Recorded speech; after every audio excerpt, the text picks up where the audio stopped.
Boeing company की बर्बादी का अमल 5 जनवरी 2024 से शुरू हुआ जब अलास्कन एयरलाइन के एक एयरक्राफ्ट बोइंग 737 मैक्स का इमरजेंसी एग्जिट डोर हवा में ही निकल गया। इस दौरान जहाज में इमरजेंसी डिक्लेयर हो गई, ऑक्सीजन मास्क निकल आए, हर तरफ चीखो पुकार, इंजन और तेज हवा की आवाजें पूरे केबिन में गूंज उठी। ये है पायलट और कंट्रोल टावर के दरमियान होने वाली conversation. Ship 1282, did you declare an emergency or just need to return to the... Yes, we are emergency. We are depressurized. We do need to return back to. We have 177 passengers. Fuel is 18.8. आपको बताते चले कि height के साथ साथ atmospheric pressure और हवा में ऑक्सीजन कम हो जाता है, इसीलिए जहाज के केबिन में आर्टिफिशियल प्रेशर भरा जाता है और जाहिर है जब उसका दरवाजा ही निकल गया तो केबिन का सारा प्रेशर लीक हो गया।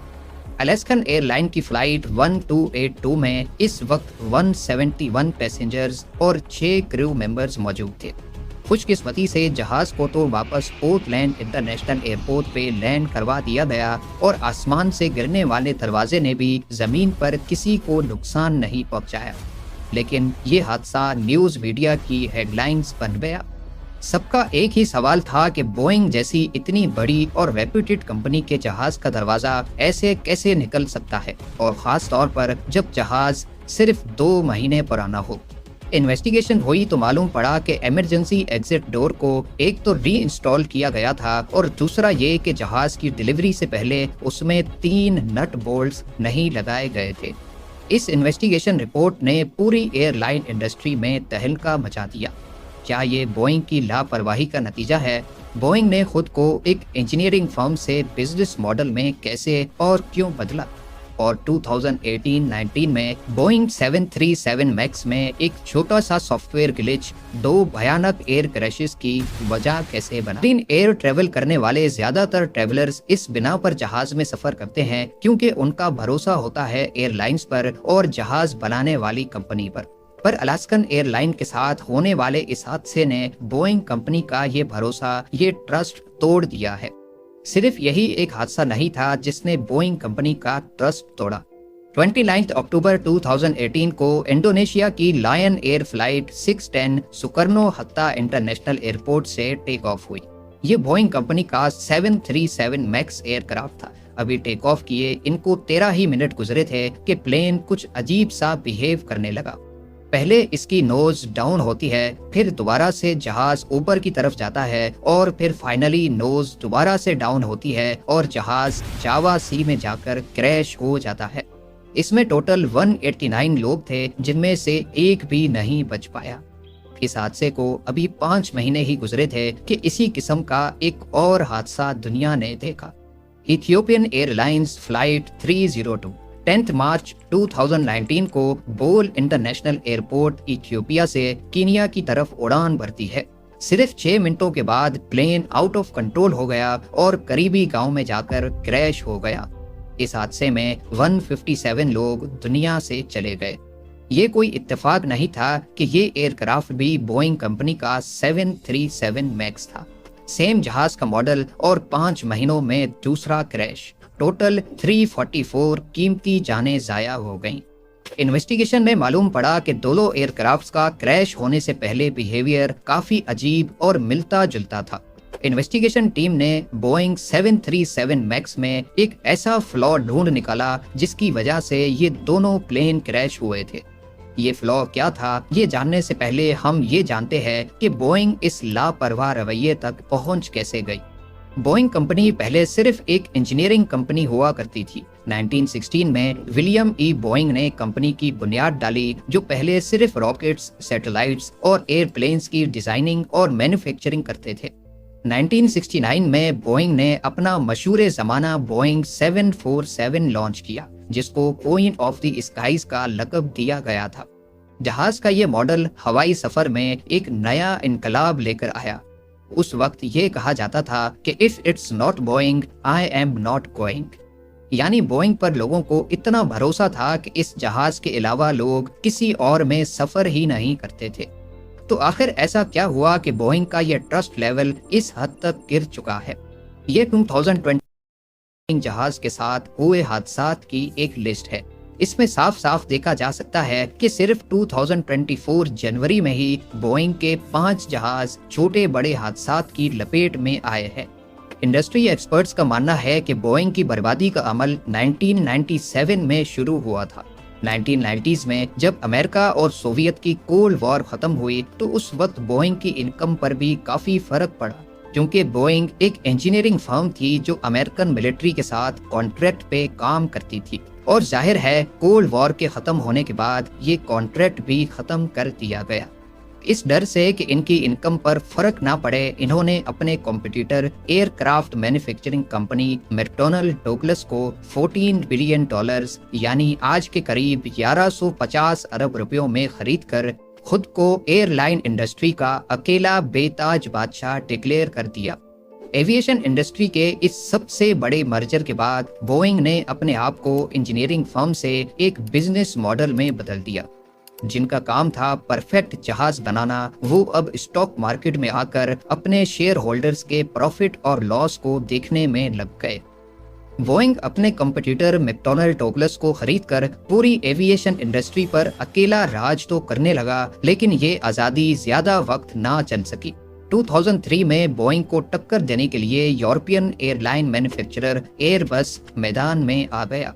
2010 में बोइंग की सेल्स को एक जोरदार झटका लगा जब एयरबस ने अपना A320 नियो लॉन्च किया। ये मॉडल एयरबस ने खास मार्केट की डिमांड्स को देखते हुए डिजाइन किया था। इसका इंजन खास तौर पर फ्यूल एफिशिएंट बनाया गया था, यानी ये कम फ्यूल में ज्यादा डिस्टेंस कवर कर लेता था। उसी साल के दिसंबर में एयरबस A320 नियो के 667 यूनिट्स सिर्फ एक ही हफ्ते में बिक गए। एयरबस की इस कामयाबी ने बोइंग के पैरों तले जमीन ही खिसका दी। वो बोइंग जो पिछली कई दहाइयों से इस इंडस्ट्री पर अकेला राज कर रहा था, उसको इतने ऑर्डर्स पूरे साल में नहीं मिलते थे।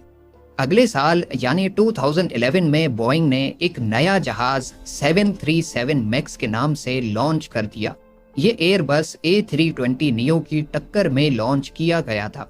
बोइंग के इस कदम ने एयरलाइन इंडस्ट्री में अपनी इज्जत तो बचा ली, लेकिन ये वही जहाज का मॉडल था जिसका 2018 और 19 में भयानक क्रैश हुआ।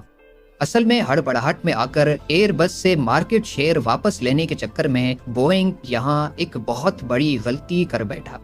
बोइंग को ये नया जहाज लॉन्च करने की बहुत जल्दी थी। इन्होंने इस नए जहाज में extra fuel efficient engine introduce करवाए, पर मसला ये था कि ये इंजन काफी बड़े थे।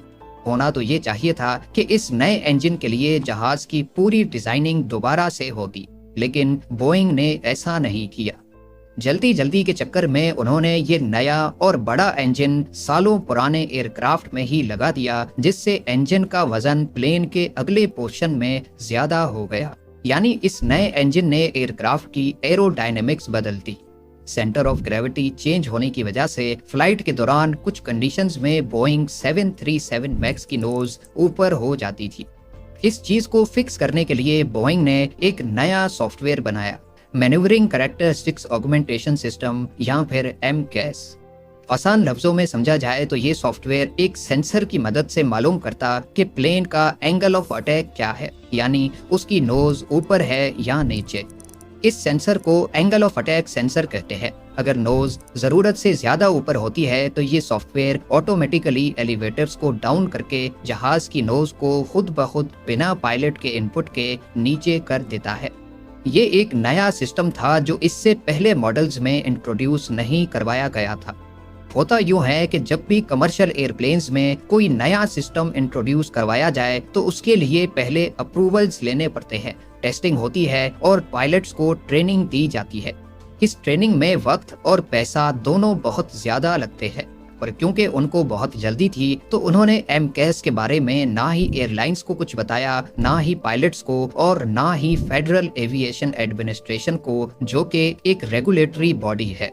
उन्होंने सोचा कि जब सॉफ्टवेयर खुद ही प्लेन को सीधा कर सकता है तो फिर पायलट्स या एयरलाइंस को बताने की क्या जरूरत है।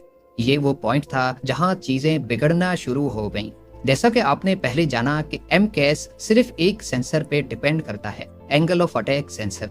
बोइंग को इस बात का इल्म नहीं था कि अगर ये सेंसर आया तो फिर क्या होगा। अगर ये सेंसर खराब हो गया या फिर किसी वजह से इसने MCAS को गलत रीडिंग दे दी तो बिना पायलट इनपुट के सीधा चलता हुआ जहाज भी अचानक नोज डाइव करेगा, जिसको फिर कंट्रोल करना पायलट के बस की बात भी नहीं होगी। और ऐसा ही कुछ लायन एयरलाइन फ्लाइट 610 और इथियोपियन एयरलाइंस फ्लाइट 302 के साथ हुआ। जब इन्वेस्टिगेशन टीम को बोइंग की इस लापरवाही का इल्म हुआ तो वो दोनों प्लेन क्रैशेस का कसूरवार बोइंग समेत फेडरल एविएशन एडमिनिस्ट्रेशन या फिर FAA को भी ठहराने लगे, क्योंकि FAA का ही काम था इस चीज की जांच करना। जिस वक्त ये मामला गर्म हुआ तो अमेरिका समेत पूरी दुनिया में बोइंग 737 मैक्स के 387 एयरक्राफ्ट सर्विस में थे और इन सबको एक साथ ग्राउंड कर दिया गया। ये एक बहुत बड़ी खबर थी। इसके नतीजे में एक तरफ बोइंग की स्टॉक प्राइस गिर गई और उनको 20 अरब डॉलर्स का घाटा हुआ। वहीं बोइंग के खिलाफ कोर्ट ने FAA को धोखे में रखने पर 2.5 अरब डॉलर्स का जुर्माना अलग से लगाया। बोइंग को एक्सपोज करने में सबसे बड़ा हाथ इनके अपने एम्प्लॉइज का ही रहा है। कंपनी के अंदर मिसमैनेजमेंट की खबरें वहां काम करने वाले टेक्नीशियंस ने ही लीक की थी। सोशल मीडिया पर बोइंग फैक्ट्री की एक वीडियो लीक हुई जिसमें टेक्नीशियंस से पूछा गया कि क्या वो बोइंग के प्लेन्स पर सफर करना चाहेंगे। मौके पर मौजूद जितने एम्प्लॉइज थे उन्होंने साफ मना कर दिया। इस वीडियो के रिलीज होने के बाद एयरलाइन इंडस्ट्री में खौफ की एक लहर दौड़ गई। फैक्ट्री टेक्नीशियंस ने पुराने जहाज के पार्ट्स नए जहाजों में लगाने का भी हैरान कुन इंकशाफ किया। वो जहाज जो दुनिया भर की एयरलाइंस को डिलीवर भी किए जा चुके थे। तमाम एयरलाइंस ने अपने अपने बोइंग 737 मैक्स की इंस्पेक्शन करवाई, जिस पर मालूम पड़ा कि कहीं पर रिविट्स सही से नहीं लगाई गई तो कहीं पर पुराने पुर्जे वो भी लूज पड़े थे। नवंबर 2020 में तमाम ग्राउंड हुए 737 मैक्स को इंस्पेक्शन, पायलट ट्रेनिंग और कुछ चेंजेस के बाद दोबारा से सर्विस कर दिया गया। पर बोइंग की रेपुटेशन पर लगा दाग अभी धुला ही नहीं था कि एक और मसला खड़ा हो गया। बोइंग में काम करने वाला एक एम्प्लॉय विसल ब्लोअर यानी मुखबिर बन गया और उसने रिटायरमेंट के बाद बोइंग में होने वाली बेज़ाब्तियों की कहानी मीडिया पर लीक कर दी। 32 सालों तक बोइंग में काम करने वाले जॉन बार्नेट 2010 से 2017 तक क्वालिटी कंट्रोल मैनेजर थे। 2016 में अपनी रिटायरमेंट से पहले बार्नेट का कहना था कि बोइंग के एक सीनियर मैनेजर ने स्क्रैप हाइड्रोलिक ट्यूब प्लेन में इंस्टॉल किया। इस तरह के और भी कई एक्शंस बार्नेट ने नोटिस किए जिसमें पुराने इस्तेमाल शुदा पार्ट्स नए प्लेन में लगाए जाते थे। बार्नेट ने कई कंप्लेंट्स भी की, लेकिन इसका बोइंग की सीनियर मैनेजमेंट पर कोई असर नहीं पड़ा, बल्कि इसके नतीजे में इसको डिग्रेड करके किसी छोटी पोस्ट पर लगा दिया गया। 2017 में अपनी रिटायरमेंट के बाद बार्नेट ने occupational safety and health administration को कंप्लेंट की और बोइंग में होने वाली सारी मिसमैनेजमेंट के सबूत भी दिए। 4 सालों तक ये केस चलता रहा, लेकिन बार्नेट ये केस हार गए। उन्होंने इस फैसले के खिलाफ हायर कोर्ट में अपील भी की, जिसका फैसला अभी तक पेंडिंग है।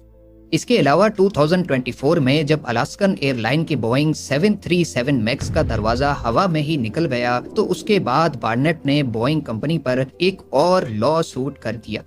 9 मार्च 2024 को कोर्ट में इस केस की तीसरी पेशी थी, लेकिन उस दिन जॉन बार्नेट कोर्ट में पेश नहीं हो सके, बल्कि वो अपनी गाड़ी में मुर्दा पाए गए।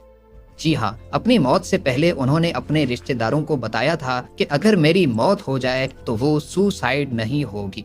पुलिस ने बताया कि जॉन ने अपने आप को खुद गोली मारी है, लेकिन क्योंकि इनकी मौत से एक बहुत बड़ा नाम जुड़ा है, इसीलिए पुलिस इनकी मौत पर डिटेल्ड इन्वेस्टिगेशन कर रही है। अब क्योंकि जॉन बार्नेट ही नहीं रहे तो बोइंग के खिलाफ केस का क्या होगा, इसके बारे में फिलहाल कुछ नहीं कहा जा सकता। लेकिन जहां बोइंग की मार्केट वैल्यू पहले ही डाउन ट्रेंड में थी, अलास्कन एयरलाइन के साथ हुए हादसे और जॉन बार्नेट की मौत के बाद इनके स्टॉक्स को दोबारा से एक झटका लगा है। पैसेंजर्स और एयरलाइंस के बीच जो बोइंग का भरोसा टूटा है, उसको वापस से बहाल करने में शायद बोइंग को अगले कई साल लग जाए।